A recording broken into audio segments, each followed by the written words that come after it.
आमर हिंदू धर्म रे स्वस्तिक चिन्हर बहुत महत्व रही। हिंदू मानकर जेकोसी भी शुभ काम हो बा यज्ञ बा पूजा आरंभ करने आगु प्रथम स्वस्तिक चिन्ह बना जाए एवं ताको पूजा करा जाए। यह स्वस्तिक केवल एक प्रतीक नुहे बरम यह चिन्हर चमत्कार द्वारा लोक मैंने निज जीवन अनेक समस्या समाधान करते। तो एबे कहतु कि आपण मन में केबे प्रश्न आसे ये चिन्ह आसला क्योंठू, यार उत्पन्न केमिति हैला, आउ एथिरे एते चमत्कार शक्ति केमिति रहिछि। आउ एही चिन्ह को जदि सठिक तरीका न आंकिबे, जदि आंकेला समय रे कोनोसी भूल हो जाए तेबे यार उल्टा परिणाम मध्ये होई थाए। तो आसंतु आज आमे एही वीडियो रे ए समस्त कथार रहस्य जानिबा एवं स्वस्तिक को नहीं आमर धर्मग्रंथ रे जहाँ भी लिखा जाइछि ताहा अन्य देश माने केमिति आपणाइछन्ति। स्वस्तिक चिन्हर चमत्कारी प्रभाव और जीवन रे एहार लाभ नेबा पई एही वीडियो रे शेष पर्यंत निश्चय जोड़ी होई रहंतु। ता आगरु जदि आम चैनल रे आपण नुआ छथि और ए पर्यंत सब्सक्राइब करनाहंती ताहले जल्दी सब्सक्राइब करनियंतु एवं बेल आइकन को भी क्लिक करनियंतु। एबे आसंतु वीडियोटी आरंभ करिबा। स्वस्तिक शब्दटी स्व एवं अस्ति मिसिकी गठन होइछि। स्वर अर्थ शुभ एवं अस्तिर अर्थ हेबा।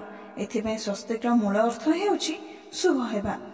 ज्योतिष शास्त्र और वास्तुशास्त्र रे स्वस्तिक को बहुत खास माना जाए आउ एहार बहुत लाभ मध्य होता जाइछि। स्वस्तिक ना खाली आध्यात्मिक महत्व अछि, एहार वैज्ञानिक महत्व मध्य रहिछि।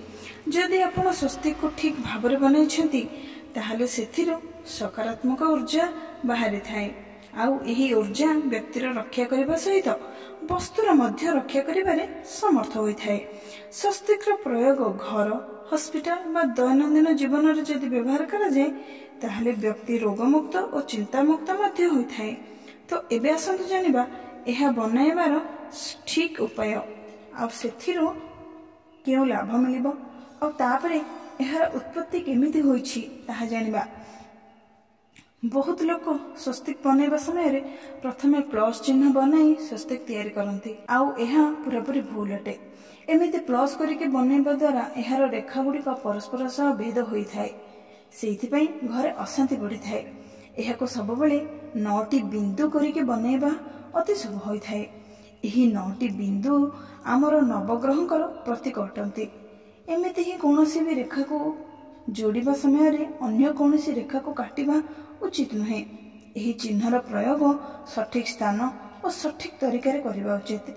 दुर्गंध स्थान बा शौचालय पाखरे एहार प्रयोग वर्जित अटे। आउ एमिति जदि किए करे ताहले तार दरिद्रता वृद्धि हेबा सह बहुत प्रकार अनिष्ट मध्य होई थाए। लोक माने जेतेबेले नुआ घरर पूजा करंती सेतेबेले पूरा घरे स्वस्तिक चिन्ह बनाई थांती, केतेबेले बाथरूम रो कबाटरे मध्य बनाई दै थांती। आउ एहा जमा ठीक नुहे। एहार ठीक प्रयोग द्वारा आपणकर मनोकामना भी पूर्ण होई पारे। आमर धर्मशास्त्र रे कहा जायछि कि घरर मंदिर रे स्वस्तिक बनाइले परिवार सदस्यंक अटकी रहिथिबा काम पूरा होई थाए। घरर मंदिर हेउ बा जे कोनोसी भी मंदिर हे सेठरे स्वस्तिक बनाई ता ऊपर पंचशस्य रखिले मनोकामना बहुत जल्दी पंथ्य पूर्ण होई थाए।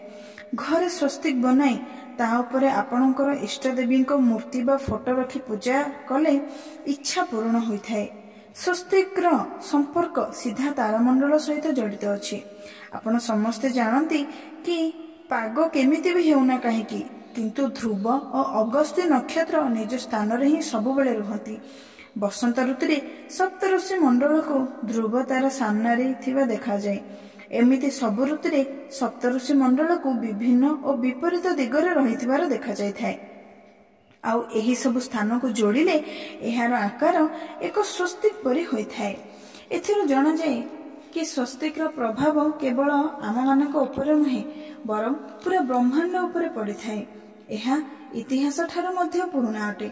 एहार उत्पत्ति विषय जानिबा बहुत कठिन, किंतु एहार वर्णना ऋग्वेद रे रहिछि।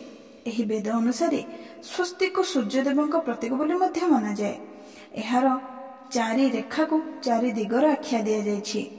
ऋग्वेद रे स्वस्तिक देवता सबित उल्लेख अछि। सबित सूत्र अनुसार एही देवता मनोवांछा पूरणकारी, संपूर्ण जगतर कल्याण एवं देवता मानंकु ଅମରତ୍ୱ ପ୍ରଦାନ କରିବା ବାଲା ମଧ୍ୟ କୁହାଯାଏ। ଏବଂ ଏବେ ଆସନ୍ତୁ ଜାଣିବା ଅଲଗା ଅଲଗା ରଙ୍ଗର ସ୍ୱସ୍ତିକ ଦ୍ୱାରା ଆମ ଜୀବନରେ କେଉଁ ପ୍ରଭାବ ପଡ଼ିଥାଏ। ବାସ୍ତୁଶାସ୍ତ୍ରରେ ଅଲଗା ଅଲଗା ରଙ୍ଗର ସ୍ୱସ୍ତିକର ବିଶେଷ ମହତ୍ତ୍ୱ ରହିଛି। ପ୍ରାୟ ସବୁଠାରେ ସ୍ୱସ୍ତିକ ଲାଲ ରଙ୍ଗର ବନାଯାଇଥାଏ, କିନ୍ତୁ ବାସ୍ତୁଶାସ୍ତ୍ରରେ ଏହାର ଏମିତି ବି ଏକ ରଙ୍ଗ କୁହାଯାଇଛି ଯାହାକି ଆପଣଙ୍କ ଜୀବନର ଅଲଗା ଅଲଗା ସମସ୍ୟାର ସମାଧାନ ମଧ୍ୟ କରିପାରିବ। ଅଧିକାଂଶ ପୂଜାରେ ଏହାକୁ ହଳଦୀ ରଙ୍ଗର ବନାଯାଇଥାଏ। ଈଶାନ୍ୟ ବା ଉତ୍ତର ଦିଗରେ କାନ୍ଥରେ ଯଦି ହଳଦୀ ରଙ୍ଗର ବନାଯାଏ ତାହେଲେ ସେହି ଘରେ ସୁଖ ଶାନ୍ତି ସର୍ବଦା ରହିଥାଏ। ଏମିତି ହିଁ ମାଙ୍ଗଳିକ କାର୍ଯ୍ୟରେ ଲାଲ ରଙ୍ଗର ବନେଇବା ଶୁଭ ହୋଇଥାଏ। ଏହା କେଶର, ସିନ୍ଦୁର, କୁମକୁମର ବ୍ୟବହାର କରି ବନେଇ ପାରିବେ। କୋଇଲାରେ ବନେଇବା କଳା ରଙ୍ଗର ସ୍ୱସ୍ତିକ ଖରାପ ନଜର ଏବଂ ଖରାପ ସମୟକୁ ଦୂର କରିବାରେ ସାହାଯ୍ୟ କରେ। ଯଦି ଆପଣଙ୍କର ଘରେ ବା ଘରର କୌଣସି ସଦସ୍ୟ ବା କିଛି ବ୍ୟବସାୟ ଉପରେ ଯଦି କାହାର ଖରାପ ନଜର ପଡ଼ିଥାଏ ତାହେଲେ ଆପଣଙ୍କ ଘର ଆଗରେ କୋଇଲାରେ ଏକ ସ୍ୱସ୍ତିକ ବନାନ୍ତୁ, ଯାହାଫଳରେ କାହାର ବି ଖରାପ ନଜରର ପ୍ରଭାବ ପଡ଼ିବ ନାହିଁ। ଆମେ ସାଧାରଣତଃ ସିନ୍ଦୁରରେ ଘରର ମୁଖ୍ୟ ଦ୍ୱାରରେ ସ୍ୱସ୍ତିକ ବନାଇଥାନ୍ତି। ଏହି ଚିହ୍ନକୁ ବହୁତ ପବିତ୍ର ଏବଂ ଶୁଭ ମନାଯାଏ। ଏହା ଶ୍ରୀ ଗଣେଶଙ୍କର ପ୍ରତୀକ ମଧ୍ୟ ଅଟେ। ଯଦି କେହି ରାତିରେ ଶୋଇବା ସମୟରେ ଖରାପ ସ୍ୱପ୍ନ ଦେଖୁଛନ୍ତି ତାହେଲେ ଶୋଇବା ଆଗରୁ ନିଜର ତର୍ଜନୀ ଆଙ୍ଗୁଠିରେ ଲାଲ ରଙ୍ଗର ସ୍ୱସ୍ତିକ ବନାନ୍ତୁ। ଏହାପରେ ଶୋଇବାକୁ ଯାଆନ୍ତୁ। ଏହାଦ୍ୱାରା ଭଲ ନିଦ ହେବ ଏବଂ ଖରାପ ସ୍ୱପ୍ନ ବି ଆସିବ ନାହିଁ। କିନ୍ତୁ ଭୁଲ ଭାବରେ ପ୍ରୟୋଗ କରିଥିବା ସ୍ୱସ୍ତିକ ଭୟଙ୍କର ସମସ୍ୟା ବି ଉତ୍ପନ୍ନ କରିପାରେ। ଏଥିପାଇଁ ଧ୍ୟାନ ରଖି ଠିକ୍ ଭାବରେ କରିବାକୁ ଚେଷ୍ଟା କରନ୍ତୁ। ପ୍ରାଚୀନ ସଭ୍ୟତାରୁ ଆରମ୍ଭ କରି ଆଧୁନିକ ଯୁଗ ପର୍ଯ୍ୟନ୍ତ ଏହା ଏକ ମହତ୍ତ୍ୱପୂର୍ଣ୍ଣ ଏବଂ ଶୁଭ ଚିହ୍ନ ଅଟେ। ବିଭିନ୍ନ ସଂସ୍କୃତିର ଲୋକମାନେ ସମୟ ସହିତ ଏହାକୁ ଆପଣାଇଛନ୍ତି। ନେପାଳରେ ହେରମ ନାମରେ ଏହାକୁ ପୂଜା କରାଯାଇଥାଏ। ଜାପାନ, ଚୀନ, ମଙ୍ଗୋଲିଆ ଆଦି ଦେଶରେ ମଧ୍ୟ ଏହାକୁ ପୂଜା କରାଯାଏ। ଏହାର ପ୍ରସାର ଏବଂ ପ୍ରଭାବ ହିଁ ପ୍ରମାଣ କରେ ଯେ ସମ୍ପୂର୍ଣ୍ଣ ବିଶ୍ୱ ହିଁ ପରମାତ୍ମାଙ୍କର କର୍ମସ୍ଥଳୀ ଏବଂ ବିଶ୍ୱ ବନ୍ଧୁତ୍ୱର ଭାବନା। ଏହା ସହ ଏହା ବି ପ୍ରମାଣ କରେ ଯେ ବିଶ୍ୱର ସବୁ ଧର୍ମ ବି ସମାନ। ଏହା ବିଶ୍ୱ କଲ୍ୟାଣ ପାଇଁ ଜନ୍ମ ହୋଇଛି ଆଉ କେଉଁଠି ନା କେଉଁଠି ହିନ୍ଦୁତ୍ୱ ସାଙ୍ଗରେ ଯୋଡ଼ି ହୋଇଛି।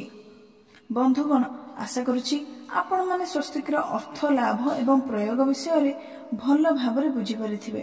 ଯଦି ଭଲ ଲାଗିଥାଏ ତାହେଲେ ଗୋଟିଏ ଲାଇକ୍ କରି ଆପଣଙ୍କର ମତାମତ କମେଣ୍ଟ ବକ୍ସରେ ନିଶ୍ଚୟ ଜଣାନ୍ତୁ ଏବଂ ସାଙ୍ଗମାନଙ୍କ ସହ ବି ସେୟାର କରନ୍ତୁ। ଆଉ ଏମିତି ଭିଡ଼ିଓ ସବୁ ଦେଖିବା ପାଇଁ ଆମ ଚ୍ୟାନେଲକୁ ସବସ୍କ୍ରାଇବ୍ ନିହାତି କରନ୍ତୁ।